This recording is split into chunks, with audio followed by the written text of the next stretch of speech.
What's up, everyone? Welcome to the Core Podcast covering all things Apple TV. My name is Jim, and I'm joined by my co-hosts Luke and Paul. And today we continue our coverage of Vince Gilligan's follow-up to Breaking Bad and Better Call Saul, Apple TV's Pluribus. Today we are covering Season 1, Episode 3, titled Grenade. Guys, right away, let's just get started. Luke, I'm going to start with you. I know that you have a few theories from our Discord you want to talk about, and then I also want you to tell me what you thought about the episode, and then we'll just do a little bit of a roundtable. What do you do? Go.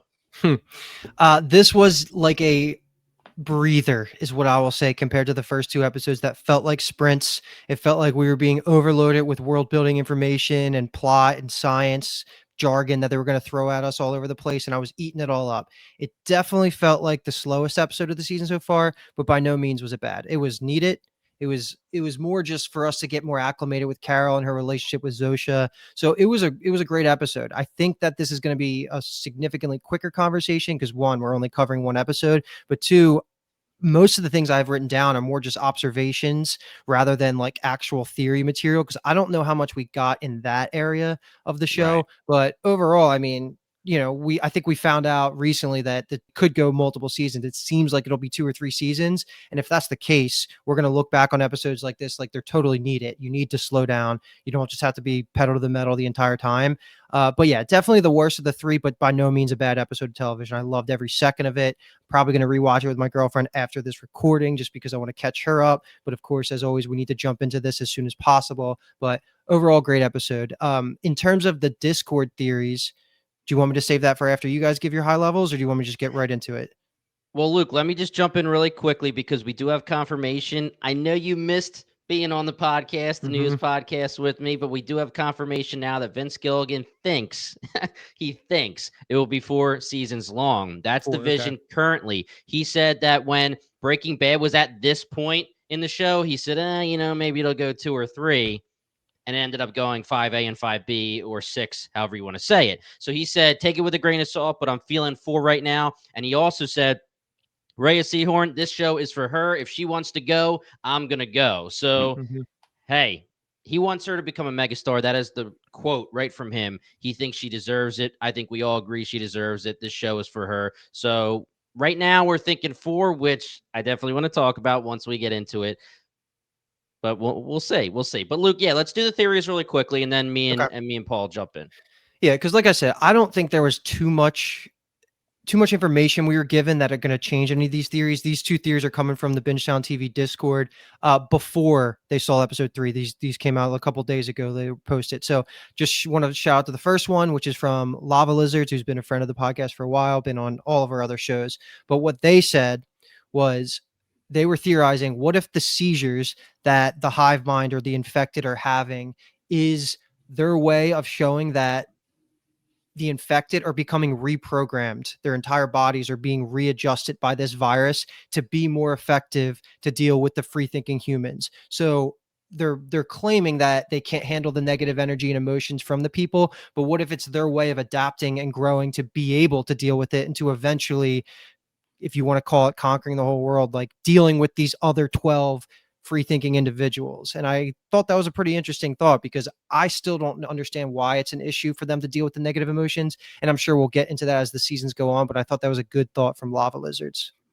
Yeah, I like that. We didn't have any freakouts this episode, so like you said, we didn't get too much more information on that front. But I do like that. So like every seizure or every episode will only be less and less severe, and eventually it won't even be a problem anymore because they're slowly being reprogrammed. So I do like it. Interesting. That could be the shoe dropping, right? Of them actually being full evil when they're able to deal with the negative consequences of the free thinkers. I think that's a good idea. Yeah, definitely. So the biggest weakness, like right now, will eventually just lead to nothing and just like you're saying, adapt. So I like it. So it's almost like, say you have, I guess you don't do this when you have a severe allergy, but say you have an allergy, and what they try to do a lot of the time is give you or make you come in contact with the allergen little bits at a time, little bits of exposure until eventually you acclimate to it. Your body acclimates to it. Maybe it's something like all vaccines, right? Yeah, right. Exactly. So, I mean, I'm not against that at all. I mean, you'll find out this episode when we talk about this actual episode, this podcast episode, when we talk about this episode.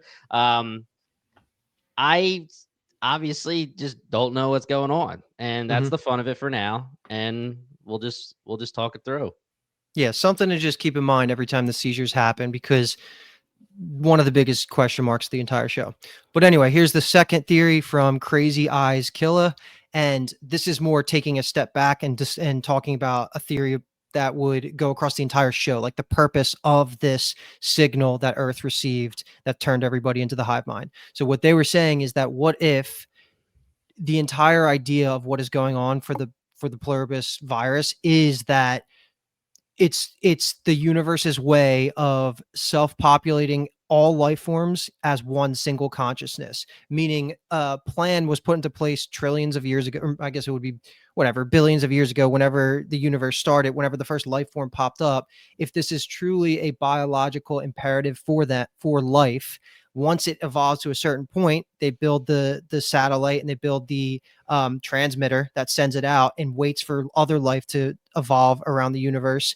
And they eventually hit the point where they're scientifically advanced enough to actually receive the signal that's been blasting since the first life form. And it's just a way to inevitably make the entire universe go into this singular consciousness. And I think that's like a very creative take on it all, which I would really enjoy. I just don't see how we win in the end if that's the case, but I'm sure Carol's going to have something to do with like the resolution of it all. Yeah, no, I mean, I like that one too, because it is, instead of building the world up and giving all your energy towards it, you kind of just let it grow and let it go wild. And then when it comes time, you just try to tame it and get it under your control. And that way, you know, you let it do its own thing. But again, I like it. Way too little information right now to like jump more on it. But I'll be thinking of it as I'm watching, definitely. Yeah, I agree. I was going to bring up this episode that I wanted to ask you guys if you thought that they were possibly starting to build their own beacon with the conservation of their energy and everything that they're starting to do.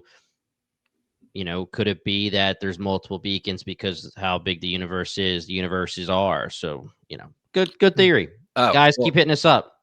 when you say it like that, it makes me think that, you know, the signal is coming from the previously conquered world or Yeah, planet. that's what Like, I would say. yeah, so that just continues in chain reaction. So I do like Yeah. that too.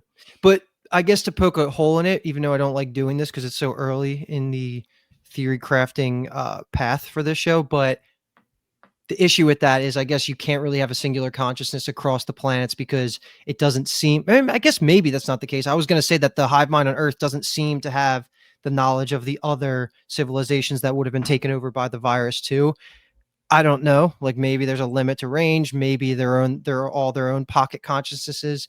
Who knows? There's a lot of ways the show could Or go. they could be choosing not to divulge any information from any other civilization. Yeah, that's also true because it wouldn't even be useful, at least for tricking the free thinkers, because who cares at that point? Right. Yeah. Okay. Love it all though.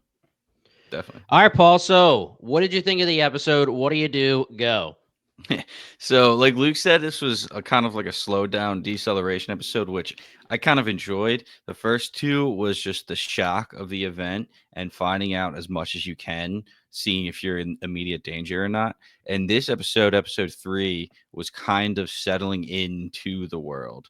Carol knows what's going on, and now she's just trying to go back to like everyday life. So it was definitely a change of pace, but I also enjoyed it. The comedy is littered all over every episode. Yeah. It's so funny. From the pilot speaking, you know, pilot giving his classic pilot voice, like, that's a affirmative, Carol. Like, just brilliant, to Carol throwing out like the full on tray and dish. Like, there's little moments that are perfect. Some feel unscripted. They just, you know, feel organic, and I totally believe it. And I love everything about this show. It's such a joy to watch.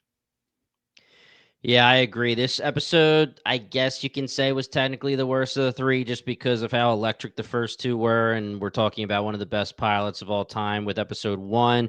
But I will say this was about, I think, 47 minutes. It was, to me, like a blink of an eye, and it was over, even though it was a slower episode and it wasn't like, as, like Luke said, throwing stuff at you.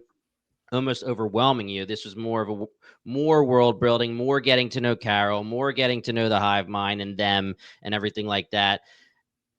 And I'm telling you, I was about 26 minutes in, and I looked down, and it's a shame that I will say I watch this on my phone, but hey, I plugged my Apple iPhone for you guys on this Apple TV podcast. But I looked down at my phone, and I was like, oh gosh, it's 27 minutes in already. Wow, this is crazy. So I'm really enjoying this, of course. I do want to throw a couple things out. I was talking about the news episode that we dropped a couple days ago, guys. Make sure you check those out. It gives us all the Apple TV news, all the news in the Apple TV universe, updates, trailer talk, new shows coming out, new seasons, etc., release dates. And we were talking some more Pluribus. I had a solo episode. I talked about Vince Gilligan saying that he believes at this time it's going to go 4 seasons. Also, something that just came out today, Apple TV posted on social media. You can now read an exclusive excerpt from best-selling author Carol Sturka's new addition to the Winds of Waikaro series. Is it Waikaro or Waikaro, guys? Read it, download it for free on Apple Books. The book is called Blood Song of Waikaro, and there's a new feature on the Apple Podcast app where we can actually link things on the app to you guys. So you're not going into the description or our bio to click the links. You can actually see it pop up while you're listening to our podcast. So we'll link you guys that book excerpt, and you can go right to the Apple Books. Now, I believe this only works for Apple products. So Apple Podcasts, Apple Music, etc., Apple Books, things like that. So we'll link you guys. We'll try it out. We definitely want to be up to date on all of our Apple features. But otherwise, let's get started. First off here, we have a little bit of a prologue. Again, we have a flashback here. We're getting to know Carol more. We're actually getting to see Helen.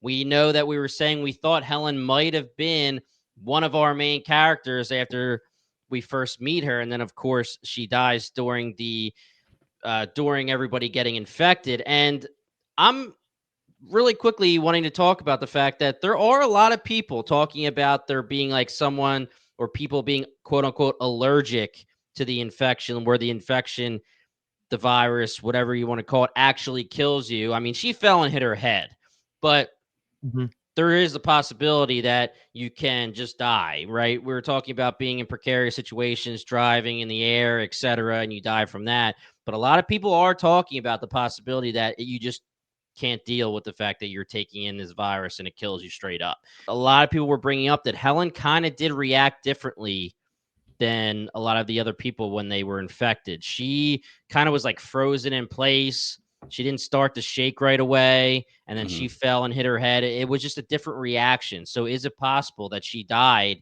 almost right there, being, again, I don't know the right word for it, but allergic or whatever to this infection, and it's fatal to her, whether she hit her head or not? But either way, we get to see more of Helen in this, and this is just major world building and character development for Carol. She has a nice callback to this, and then we learn even more about Carol because of the callback. But during these scenes, we get to see that she went to a hotel in Norway with Helen, and it's all ice. It's frozen. It looks cool as hell. I don't know that I want to be sleeping on an ice bed, but Carol is very pessimistic. She's very cynical. She's very, I'm not having fun. And Helen is exactly what we were saying she was in the first episode. She's very optimistic. She's very cheery. She's enjoying the moment. She's very in the moment with the person that she loves. And Carol is a Debbie Downer, pretty much. This show has been sold with the tagline of like the most miserable person in the world saves the world from happiness, whatever it is. This is the first scene I really truly felt that Carol is a miserable person, because everything from season or episodes 1 and 2, like, yeah, sure, she started off miserable about being how successful. We have that whole dialogue that happened with her and Helen. But for the most part, all of her misery after the first 10 minutes of of episode 1 was related to what was going on. Anybody would be freaked out and acting the way they were. So it was good that they gave us a little glimpse into the past of why they're calling her the most miserable person in the world. This was before she was a bestseller. I guess she just became a top 20 bestseller. So that was good to see. That's really my takeaways from this. The only other thing I wanted to bring up and it might be a nothing burger, is that she has the subtle little jab about freezing her eggs. Don't know if that will really come back. I don't necessarily know how it could come back with the state of the world, Helen being gone. I don't really know, but it perked my ears up because that seemed too specific. I guess it was a point of tension in the relationship, possibly, and something that they recently went through where she's like, we could have saved money. I could have just came out here and froze my eggs instead, but it might not come back up, but just wanted it out there in case it ever does. No, I definitely clocked it. Could easily come back up. Could be nothing now, but it could turn into a big storyline later. Like, these other people have families. Maybe Carol wants her own family, and maybe, she has a kid. She gets one of her frozen eggs and decides that she wants to have a kid. Now, she's only supposed to be alive for a few months, so how much is that going to do? But definitely clocked it. Definitely interesting. So much as possible, especially if there's 4 seasons, which I am happy about, but I have no idea where they would go with it. Yeah.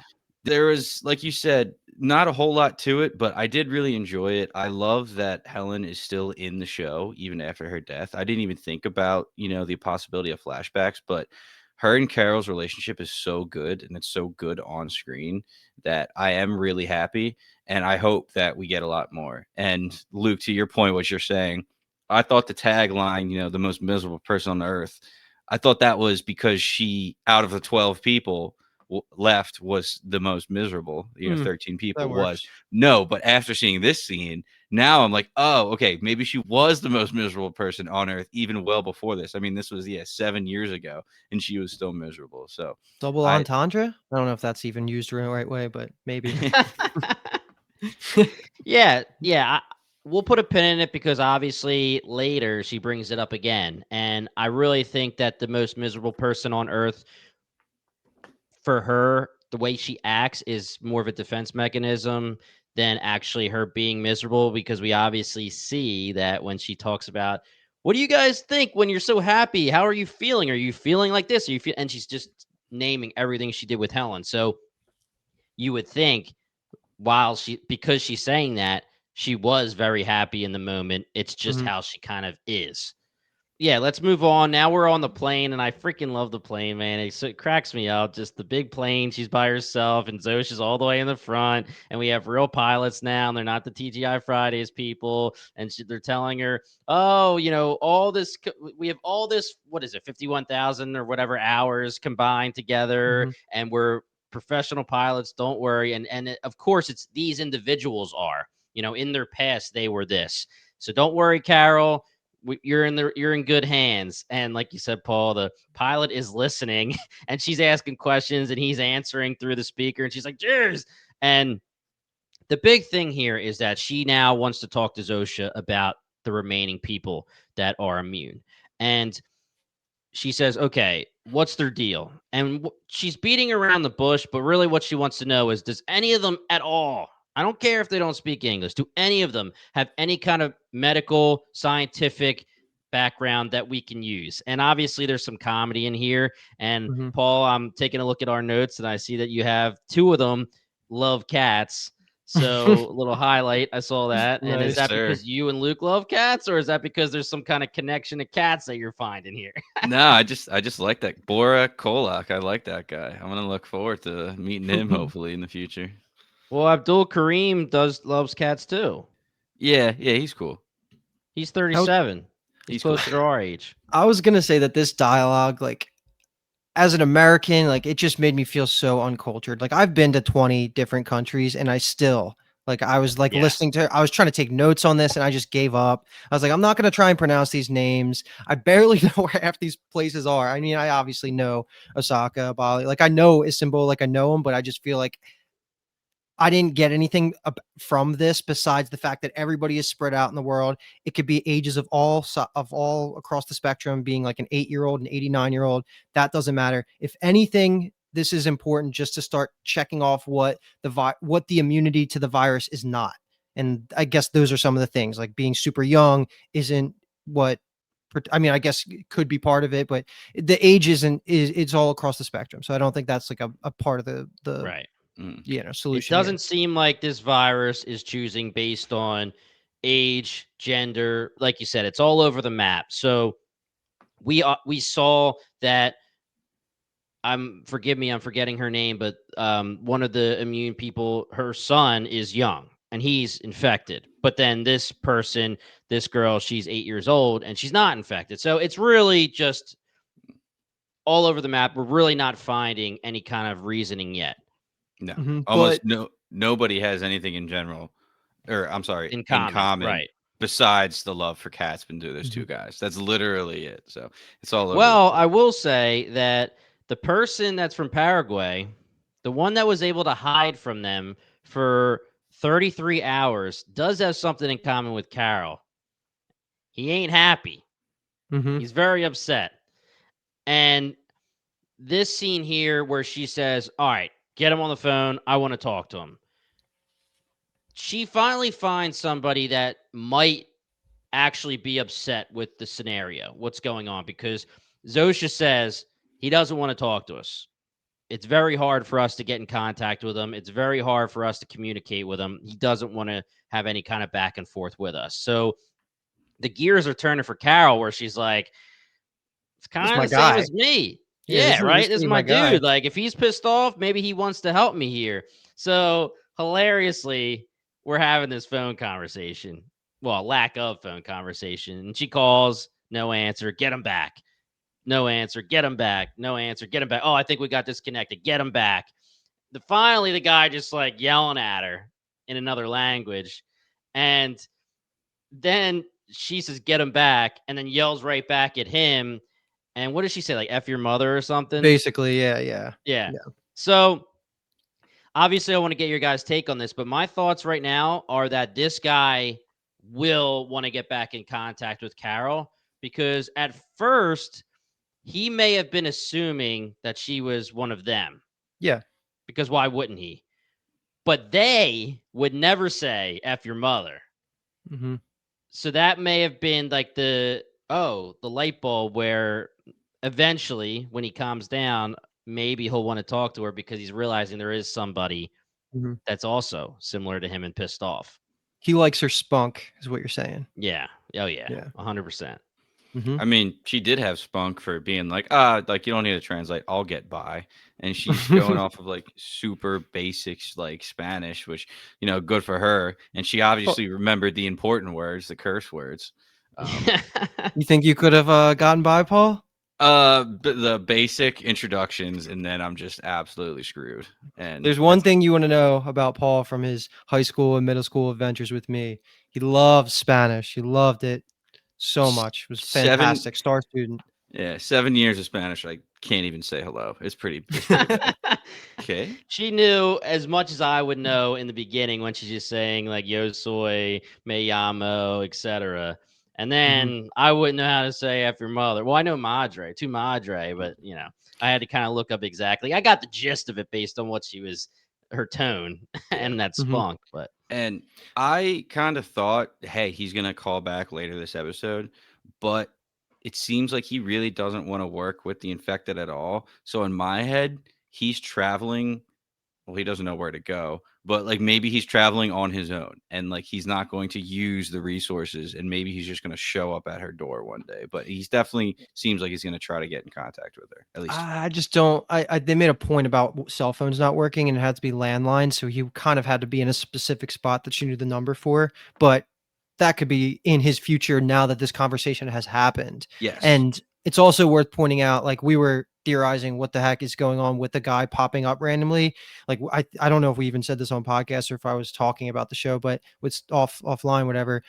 We were saying like maybe a hermit or whatever. yeah, They yeah. went ahead and said he manages like a solo self-storage facility, which is the explain there. So more people could potentially pop up in the future that do fit that like hermit criteria, but now we know why he wasn't caught right away. Yeah. So now we have Zosha dropping off Carol at home, and she gives her mail that was in transit at the time of infection when she wasn't going to get it otherwise. And she says, "Check out the box. I think you're going to like it." So she goes inside the house, and she's just going through bills and BS and all the crap. And then she opens the box, and it's a Theragun. And obviously it triggers her. She gets upset. She calls and she says, "How did you know that this would be something that I would like?" And then she freaks out here. No, Helen. I don't want any Helen anymore. You're gonna have Helen out of your mouth, out of your head. Keep my wife's name out of your mouth. And this is crazy because they literally were just like, hey, because Helen knew this, we knew that you were tense, you were stressed, you looked at it at the airport, you said it was too much money. So Helen decided that she was going to get it for you, have it come in the mail, and celebrate your new book. And they just did not think at all that it would trigger Carol to be super upset that her love is dead. Mm-hmm. Yeah. And talking about the comedy of this show, I started cracking up when she pulls it out of the box and it's a Theragun. It's like, yes, she needs to relax. That's the perfect thing for her. And it just works out so well. You know, Helen knew her so well. It adds to that layer in that relationship. You know, she looks out the window and she sees Helen buried in her backyard. So obviously it's still so fresh and it means so much to her. And triggers her, and that's why she freaked out and says, like, you're going to forget everything you know about Helen, you know, every memory. I'm the only one that can remember her and never say her name again and stuff like that. So it feels like the towards the end of the episode, obviously they kind of ignore this and they do bring up a memory that they have from Helen. So that kind of just builds on the infected, saying they can take commands, but they don't literally have to listen to them. It hurts them sometimes and they don't like going against it, but they don't necessarily have to listen to it, which I thought was interesting. Right. Mm-hmm. Yeah, and I thought they were actually going to explain on the phone to her right there because, like you said, Paul, get your memory out of get every thought and memory of Helen out of your head. I don't want there to be anything left of Helen for you guys. And I thought they were going to explain, like, well, that's kind of not how this hive mind works. We can't just like pluck it out of our heads. We're always going to have it, just like you always have a memory. Just like if you say, oh, I don't want to remember the fact that I embarrassed myself in front of the whole school in 5th grade or whatever it is, it's still there no matter what.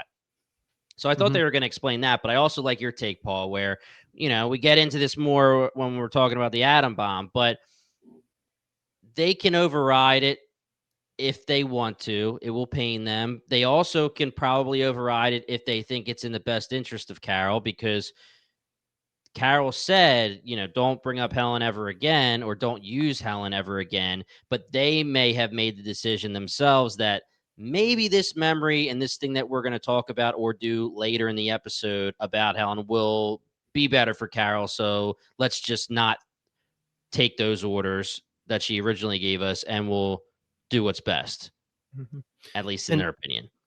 I don't have anything else to add for this specific conversation, but now that we're back in Albuquerque, I want to pose the question to you guys. I haven't looked up any IMDb for the risk of like seeing credits and how many times somebody appears in a season. I like to avoid that unless I really need to. Do you think that we're now not going to have what's his name, Kumba, for the rest of the show now that he didn't show up to Albuquerque with Zosha and Carol? No. I think they have to bring him back. I am fully on board with the fact that somehow there are going to be more immune people, whether the freakouts secretly make more immune people eventually, like it knocks them out of it, or whatever. Somebody's hidden just like number 13 was hidden. I just feel like that has to come to light because, again, Paul, you said it, 4 seasons. Vince Gilligan's my boy. I love this premise. I love these 3 episodes, but I can't imagine this show goes 4 seasons. I don't know what they're going to do. And that's not a bad thing because it's only 3 episodes in. But we don't know. Like, I don't know what's the plot that's going to last 4 seasons. Yeah. And if there were a group of people, whether it's a small group or a large group, and they were never infected, and they were isolated, nobody would know about it. So there could be like an unaffected group out there that just nobody has an idea of. Obviously, I mean, they would have to be so isolated because if anybody knew about them, then they would know about it. Starting a revolution, baby. Let's do it. Yeah, and to your point, Paul, about the guy from Paraguay, whether he's staying where he is or he's moving around, if he didn't give the direct order, take the drones away, the drones that were watching Carol, they may be able to find him at any time for now too. Like they just may be following him for his own good, of course, in his own safety. He has agency, but they just want to make sure he's okay. And the drones can follow him. If he didn't say, get those drones out of here, they may be able to keep track of him now that he is on the radar. All right, let's take it to the next scene or scenes if you want to group them together, just because I don't have many things written down about it, but it was pretty comical watching everything to do with the food stuff, whether it was the call in Carol's house, going over to the Sprouts market and then having them bring it back. There was some funny moments in here. Like I really thought it was hilarious, and I'm surprised it hasn't happened more often yet, when they're walking out after putting everything back and they're talking through different people without breaking sentences, which just like why would that not be something that happens? But also just I didn't clock the exact time it took them to repopulate everything in the store, but it was like an hour and a half or something, whatever it was. Yeah, it was like Just 2 so hours. damn efficient, man. They can do whatever they want. So like my mind's just going to places like, hypothetically they convert all these other 12 people, 13 people. What are they going to do next? Like that's going to be such a fun question to ask, because we're obviously never going to see the resolution of that, because Carol's not going to get turned. Otherwise, we don't have a show anymore. But I'm just so curious because they could do anything, man. They're just so efficient. And that's why it's such a crazy question when Carol, a couple scenes from now, asks Zosha, like, how's your progress? When am I going to become a worker bee? The fact that they have people with this much efficiency that can get the Sprouts fully up and running in 2 hours, working around the clock 24/7 on a way to infect the 13 that are not infected. And she just can't give an answer. It could be a couple weeks, could be a couple months, could be a long time. We don't know. Carol calls her out on that, but it is very important. They really have no idea, and they're working their asses off, and we know they can work their ass off. So it is funny. It's literally just like Vince Gilligan being like, it could be a couple weeks, could be a season, could be 2 seasons, Literally. could be 4 seasons, could be 5 episodes still. But it's yeah, they can literally do anything. I mean, I did see in a review someone saying like, why couldn't they have just made the Sprouts be ready the next day? It seems so like unbelievable that it was ready in 2 hours. And I'm like, well, the point is that they are showing how freaking efficient they are. The only question I have about that is how could they get those trucks there that fast? Like they were sitting there waiting. Well, Joshua did say they took it all to consolidate to make it easier for distribution, basically to be ready to be distributed. So if they were in the spot that was the most local to be distributed wherever, it makes sense to me that they had quick access to get the actual goods there too. Yeah, So, because if they all have biological needs still, like they need to go to the bathroom, they need to sleep, they need to eat and do all of that.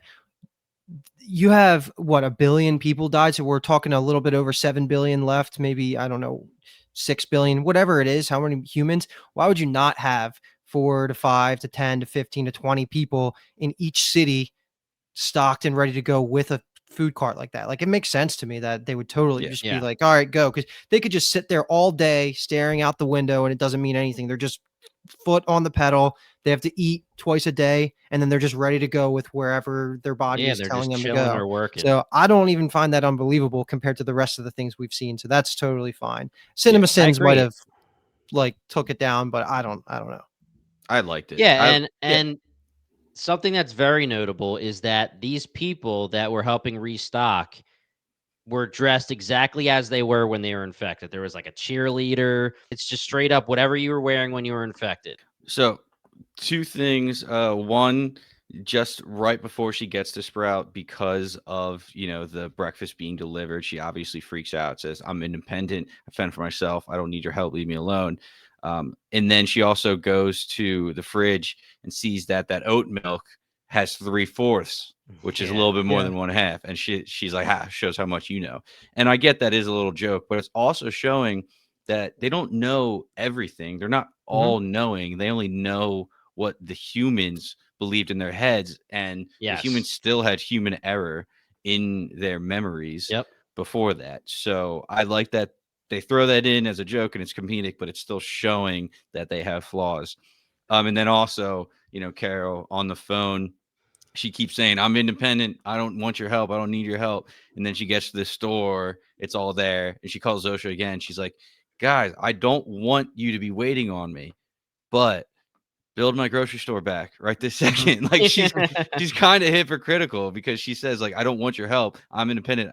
But she keeps calling and she does keep asking for it. She even, later on gets Zosha to come in and drink with her. So it's like she puts on this facade that she is independent, doesn't want help, but at the same time, she kind of feels lonely. So she's so complicated, but I do love her. Yeah, so Carol just basically gets home. She's got her food now. She's going to take her pill. She ends up taking it with vodka instead, fills that thing all the way up, and she's sitting there, and then all of a sudden the power goes out. And she's like, Jesus, man. Like, so then she looks out the window and she sees that power's going out all over. So I love this. I laughed out loud at this. The caller ID when they were calling her saying, "It's us, Carol." I didn't even. Must have looked away as I was typing. That's so funny. It's a half-second thing, and I had to pause it just to make sure what it said, and it's all caps with an exclamation. It's us, Carol. It's so good. That's great. Yeah. And I mean, this was a cool conversation because it's all about the efficiency of resources. Like, granted, like if they needed to mine coal and burn it for electricity, it's not an issue for the world, but why not make it more efficient? If they're not actually doing work at night, like I'm assuming everybody's just in a seat, just sitting there, like staring at the wall, and like the focus of the hive mind would be in the parts of the world that's light out that they're doing work in. But yeah, like, I mean, it makes sense. They don't necessarily need electricity everywhere, heat and all that stuff. So it was another like little touch that I didn't know that was probably necessary to put in there, but they showed it. Yeah. I was thinking that too. Like, why is the entire city going if they don't really need it? Which, they quickly addressed it. And it's just funny the way that it's like, oh, yeah, this is for conservation. And we know that you donated twice to, environmental causes. So we figured you'd be on board with it. It's just more gold. This is where I was coming up with my talk and my theory about, are they conserving energy to put to place somewhere else? Are they trying to create their own beacon? We're talking about how efficient they are. That could just be the answer in general, but also with the efficiency, how fast could they build a beacon the size of Africa? It's a good point. It's a really good point. Definitely. Yeah. And we talked about it a little bit last episode. There's some environmental theme to everything that they seem to do, not when they have to please the uninfected, but when they're doing their own thing, like releasing the animals, conservation of energy, just cleaning up in general. So I don't know what it means overall, but it just seems to be the hive's general theme. So then would the whole point of lying right here to Carol is to not risk her getting mad that they're building a beacon? Because otherwise, what's the point of lying? Well, I mean, technically she wouldn't even be lying, right? It's still conservation of energy. Yeah. It's omitting what they're doing, I guess. Right, lying by omission. Yeah. They do that a lot already because they don't want it. Like, they didn't tell her the number of people they killed just because they didn't want to say it. Just classic Carol, just being miserable because, again, Zosha's just like, is there anything we can do to help or make you feel, cheer you up? And of course she freaks out. I'm fine. I'm great. The whole thing's great. The world's great. There's nothing wrong with me that a fucking hand grenade wouldn't fix. She got one of those. And obviously it's sarcasm, which even Zosha knows. But next thing you know, and like Golden Girls is getting interrupted because there's a ring at the door and it's Zosha saying, yeah, we figured we were being sarcastic, but we didn't want to risk it. And she says, hey, do you guys drink? Come in here. You can bring the grenade too. Just money. And you love when shows do this, when they try and like break the tension and then people get drunk. But this show takes it to another level because this gives Carol the chance to ask biological questions about the hive mind. And it's already been stated by what's Young and the Restless? Davis Taffler. Yes, it already stated by him that what is going on is a psychic connection. So there's no reason for even us as audience members without this conversation to assume that everybody would get drunk. Like what you're doing biologically shouldn't transverse space and like hit the other people. But it was nice that Carol's at least asking the questions because they're doing a fantastic job of slowly asking all the right questions here. So yeah, and I think you explained that perfectly, but let me just ask here. So if Zosha drinks too much, her individual would get hammered, but she can still act normal because the hive, like maybe she would slur, but the hive in general wouldn't be, like the body would be slurring, the speech would be slurring because the body is physiologically reacting to being hammered. But in the hive mind would still be clear. It would be So like the connection, the yeah. signal going from the hive mind would just be off. Like Zosha would be normally talking and trying to give her facts about the vodka, but she'd just be like, oh, because she's hammered. The receiver of the hive mind signal would be what's messed up, not the signal being sent. So yeah, I agree with Right. that. yeah, like Okay. she wouldn't be doing drunk impulses, and she might stumble when she's walking. Yeah. That's actually a great thought too. I would have Yeah. loved to see that if the night kept going on. I also Eh, love the cheers that Zosha does, and Carol's like, "Ooh, I really like that. What's it mean?" But she didn't remember at all, and her reiteration of it was "shoopy shoop shoop," which is probably going to be my go-to cheers for a while now. Whenever I have to do yeah. And it just goes back to how awesome Vince Gilligan is, where we're all sitting here and we're thinking, all right, this is money because Carol's trying to get Zosha hammered and she wants to know like what would happen if she gives her this alcohol. And we're waiting for maybe a comedic scene or something. But really, we're having this conversation with the three of us because it's giving us information about how this hive actually works. It's giving us the psychic molding and everything, like the information we need. And we're figuring it out, even though we're just assuming, oh, it's a funny scene where Carol's trying to get her hammered. Yeah, and what this leads to, I fucking loved it. I loved the whole idea behind the grenade and how that plays out. I thought it was hilarious, and I knew like it's like Chekhov's gun. Am I saying that right? Yep. Where quite literally there was no way that grenade was not going off once she showed up Right. with it. And the way it went down, it was just hilarious. She's like, "Hey, do you mind if I help?" As soon as the pin popped out, was Yeah. just so damn good. I didn't expect her to get as messed up as she did. Well, I kind of did, but Right. I didn't expect her to get as messed up as she did after seeing how the scene was shot. I thought they were kind of safe-ish, Right. but Right. Right. but that's a stupid nitpick that I don't actually care about. Yeah. Yeah. And it's important that she says, can we help? Mhm. Do you mind if we help? Not I, we. And I actually thought it was going to be another like seizure fit because Carol freaked out when the Mhm. bomb went off. Because I agree with you, Luke. I thought that she saved them good Mhm. enough, but she literally shielded Carol from all the shrapnel and just took it all. Yeah. Yeah. Yeah. And I was kind of annoyed with Carol because she kept saying, like, "You gave me a real grenade." And in my head, I'm like, why would they not give you a real grenade? They Yeah. gave what was his name? Kumba, Air Force One. Yeah, they gave Kumba Air Force One and like the nuclear football. Why would they not give Yeah. you a real grenade? But I'm gonna put it on the Xanax and the drinking and everything like that. So obviously she's not thinking clearly, and hence why she was so quick to be triggered by Zosha mentioning, Norway, and then immediately saying, "Told you not to ever talk about Helen again." And then her reaction to that was just to go grab the pin, which Well, I sorry. I will say I like that it was hard to pull the pin out because in action movies, people pull the pin out with their teeth and people get so annoyed by it. It's like they would never make it that easy to pull out. So Carol's like, "You really jammed this in here," which I like that they kept that.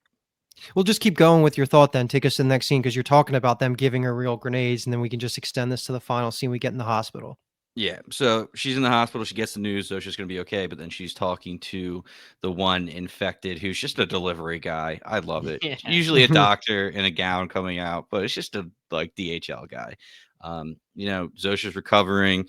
Is there anything else we can give you? And immediately, why'd you give me a real grenade? And they're like, because you asked for it. And she's like, well, would you give me a bazooka? And all the way, would you give me an atom bomb? Which he's hesitant to answer, but eventually he's like, we would think about it, we would weigh the pros and cons with you, but ultimately, if you wanted one, we would get one for you.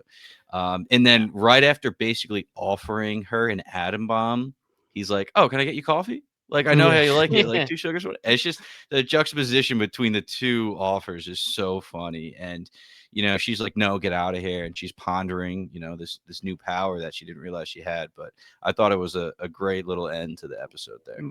I thought the funniest line, or maybe it was more the delivery of how it was done, but when he admits to, yeah, we would give you nuke, he goes, "Wouldn't necessarily feel good about it." We would give it to you. I love it. Try to talk you out of it, but he says we'd weigh the pros and cons, and he's beating around the bush, and she says yes or no. And he, like you said, Paul, he said ultimately, yes, we would give it to you. And she's like, geez, like, this is crazy. And then he's like, so do you want it? And you can tell he's like so hesitant. And she's like, I'll get back to you. Yeah. I think, the nuance of all of this is a grenade is destructive to the person you give it to and whoever you throw it at, right? The rocket launcher is destructive to whoever you shoot it at and the people in the surrounding area. But a nuclear weapon obviously destroys a portion or all, depending on, how big and where it is and how many you get, of the earth, right? And everybody living on it. So this is a direct threat to where they now live and also them as a civilization.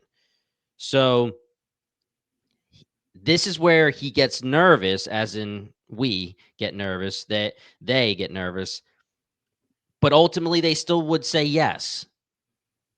So they'll try to convince Carol, like, are you sure you want to do that? But it's still a yes, which is maybe the only thing, or maybe the realist thing about the hive mind is that they can't handle negative emotions and nothing else matters. Everything else can be lies by omission or deception or just pandering to these free thinkers to eventually convert them. But like, if the only true thing is that they can't piss these people off or the entire hive mind dies, then it all kind of tracks. Like, everything that we're seeing makes sense. So I really don't want there to be, I want there to be an answer of why the negative emotions affects them and how that's even happening. And maybe there's ways to lessen it. Maybe there's more implications that we don't know yet, but I don't want that to be like the theory off the rip that we brought up, where it's like them upgrading. Because to me, then almost everything else kind of falls apart. Like the downstream effect of them lying about what's happening when the seizures are occurring, like, kind of then makes its way to like, what can they really say no about? So I'm just hoping that that's true. And it's just like the basis, maybe the idea that he came up with first after the show was like, no matter what, like, they can't deal with the negative emotions and build everything else from there. And to me, that seems like the most interesting way, because that gives us as like theory crafters so much to play around with if we can make that rule number one about the hive mind. But that's just where my head's at right now. And like you're saying, we can have rule number one being the biological imperative, which is the only rule that we know is concrete. And I think that would be the main reason why it's weird that she hasn't asked this, but I believe they would say no if she said, okay, give me the cure to the hive mind virus, create a cure for me. Right? Because if she said create a cure for me, they would say, well, our biological imperative is to spread it. So we can't do that for you, Carol. That would be like asking them to hurt something else. Like, it's something they physically can't do. Yeah. So if also the other rule is, like you're saying, that they're really trying to not elicit any negative emotions from the free thinkers, the people that are immune, then we can start to understand exactly what's going on. A lot of people are asking, why hasn't she asked them to create a cure? And I just think that Vince Gilligan may be that he trusts us. He's a smart, he has said in interviews many times, he said it on the Ringer podcast, or it was The Watch. He says, I know that it's not the same as it used to be. I trust that I don't have to spoon feed you stuff. Like, I trust that the viewers are intelligent and smart. And that it's a lot of trust, because obviously there are people that really want it to be spoon fed to them. But I would assume that he didn't have Carol ask that just because she's assuming they would just say no. But I still think she should ask that just to And she make still them say might. no. Like, Yeah, right. the Exactly. Yeah. alcohol thing could have been asked in episode 1 or episode 2 when she had the chance, but they let that play out naturally and organically. And it could be the same thing here where she gets so fed up, she's like, all right, make a cure. And then Yeah. so I still think that's on the table as something that he would address, because Vince Gilligan's been doing an amazing job of addressing most things that organically could be brought up by Carol in the scenes we've been given. And it's only been 4 days. I mean, the end of Yeah, this that's episode true. was like 4.5 days since. So, like we said, the first 2 episodes and the first like 3 days were basically a shock and realization of everything. So, she definitely hasn't had time to think everything through. So, maybe she will, like you guys are saying. And actually, that's a really good point, Paul, because if you were saying you're a little upset with Carol for being shocked that they would give the actual grenade, right? And that it's not fake. That just happened. So maybe that is a realization. This moment right here and the atom bomb conversation is the realization that they really, really will do anything that she says. And now maybe next episode she'd be like, okay, make me a cure. Because we know that what she's trying to do is talk to these 12, 13 people that are immune and have them work together to figure out this problem and make a cure. And I would assume that these 4 days in the back of her mind, just like when she's saying, I don't want you translating, she's probably also saying, like, I'm not going to ask you to make the cure because I don't trust that you'll freaking do it anyway. But now it's like, oh, really? They are doing specifically everything that I say, not just make me a Sprouts, not just get me Air Force One, as big as that seems. I can ask for an atom bomb that will destroy the Earth and the civilization that's living on it. And they apparently will say yes, even though they'll try to talk me out of it. Another So, great point, Jimmy. You're on today. dude, I'm just doing it, man. That's what I do on the Core Podcast, right? So before we go, I don't want to gloss over. We already talked about it a good amount, but I don't want to gloss over what you were saying, Paul, with her getting mad at Zosha with Helen being brought up, because the question is asked, or it was more of like a sarcastic statement. She's like, don't tell me that you guys are happy. And then she starts going through all of her experiences, like as in their Hallmark experiences or something, like the best experiences in the world. They're her experiences with Helen, right? And Zosha understands this as it's being said because she has Zosha in her head. So, first of all, it's a good statement slash question that she's saying, like, what do you feel? Because the other people were saying, like, you didn't even ask them what it's like to be infected. But then she's also letting us as viewers know that those were the happiest times of her life. And if she's going to think of happiness, she's going to think of that time in Norway when she was on an ice bed with Helen and, all the other things that she said. So she may be labeled the most miserable person on earth, but I don't know if it's just an act, quote unquote, everybody drink, or defense mechanism or a character trait, but emotionally, she was the happiest she's ever been during those moments, even though she was acting like a buzzkill. Mm-hmm. Yeah.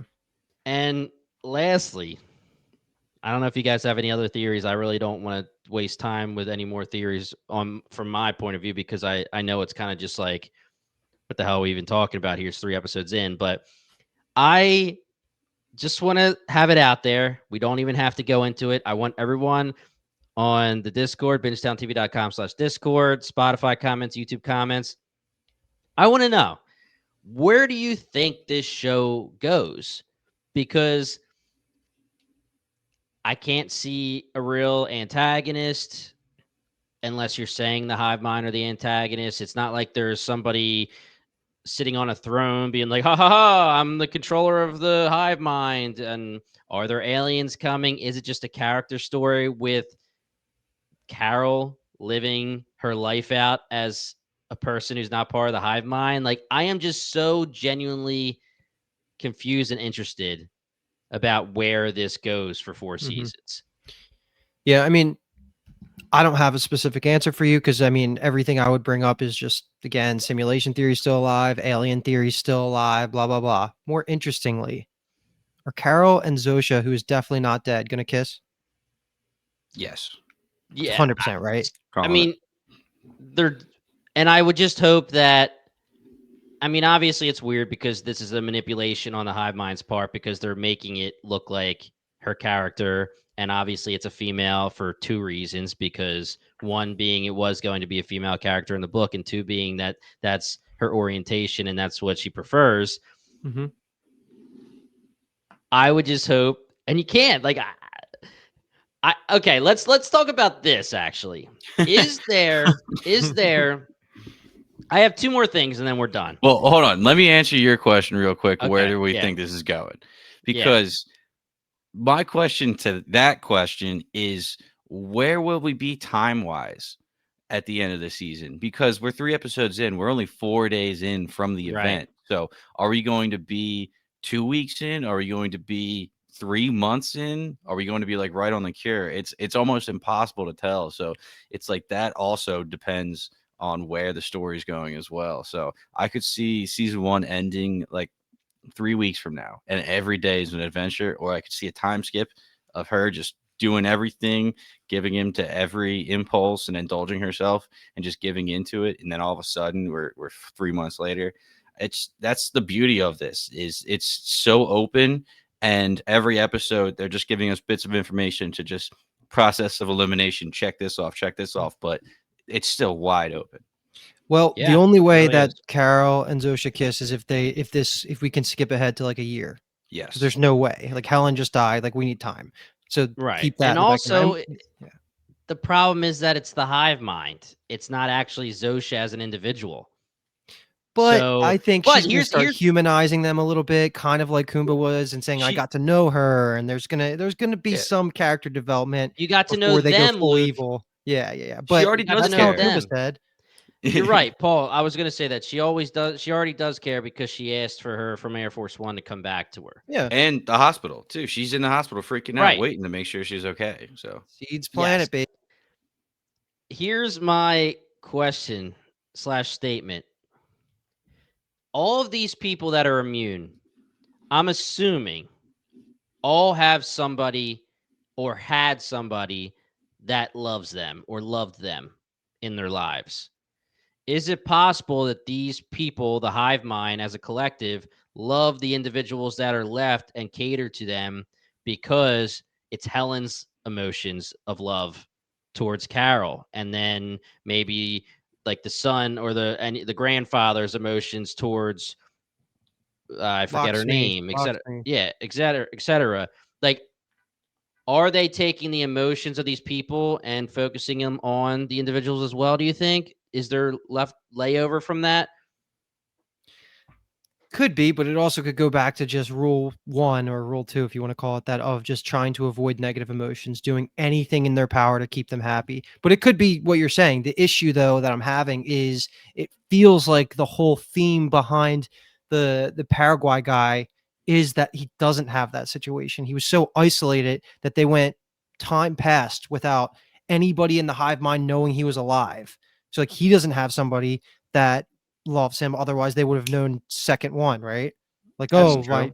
You know what I Yeah. mean? So like Yeah, no, that I kind of like breaks that. it right there. Yeah. Yeah, no, you're right. You're right. Okay. And lastly, if I'm Carol and I find out that they will give me an atom bomb, they've already given Kumba the nuclear football and Air Force One, and there's the guy in Paraguay that's definitely not happy. And then there's other individuals that can ask for anything they want. I would just be constantly like freaking out. I'd be like, That's "Do you why I guys?" wouldn't get on a plane because Yeah, if the Paraguay guy decides to go yell at somebody while you're flying, you're dead. Like that's a yeah. scary reality that they all live in. They almost have to work together because if one goes rogue, they're all screwed. And that's what they were probably worried about with Carol being the one that's going to go rogue, but she's kind of yeah, learning as she's going. But it's a good thought. yeah. All right. Anything else, Paul, before we end the episode? No, I think I got everything out. That's it for me. So you're All on my right, team guys. that Zosha and Carol are going to kiss at one point. Yes. Okay. I I just have the problem that I have is that I can see Carol developing feelings for Zosha because she can, like you said, humanize her and determine that, like, over time believe that she's an individual, even though she's not. But then the vice versa shouldn't really exist, I don't think, unless the hive mind as a whole loves. No, It's going to be but all Carol's from Carol's side. Yeah. just look at Kumba. I mean, Yeah. they're sleeping with him, and it's not love. It's just making them happy. Okay, but I thought when you said, are they going to kiss, I thought you meant like, are they going to fall in love or something? Like, No, I mean, no. one-sided. No. It's literally alien just takeover here, man. It's Carol being lonely. Yeah, Carol being lonely, probably vulnerable, probably drunk state, and she just makes the move, and so she just goes with it because she doesn't want to upset her. I will be pissed if love is the answer to break people free. And like Carol, like, no, we're not doing that. We're not doing that. Like, they're going to love each other so much that Zoe's just going to break from the hive mind. Ew. Okay. I hate that now. Wow. Sure sucks. Just all right, guys. That's it for today. Like I was saying in the intro, we will be back next week with not only a Pluribus recap of the next episode, but we're going to have in between a news episode with Apple TV news, trailer talk, release talk, etc. Everything in the Apple TV universe. But we'll also do a little bit of a mailbag for you guys. So hit us up on the Discord, bingetowntv.com/Discord, Spotify comments, YouTube comments. Let us know if you have any questions, comments, theories, etc., and we'll talk about them on that episode. So we get a little extra Pluribus talk. Also, don't forget that you can read an exclusive excerpt from the best-selling author, Carol Sturka, and that's on the Apple Books app, and we are going to link that. We're going to try it. We're going to do it. We're going to put the link on the actual podcast app where you'll see it, and boom, you just click the link. You go right to the Apple Books to read the Blood Song of Wakaro. So we'll see. Sounds pretty cool. Otherwise, guys, we'll be back next week. We are the Core Podcast covering all things Apple TV. Thank you so much for listening.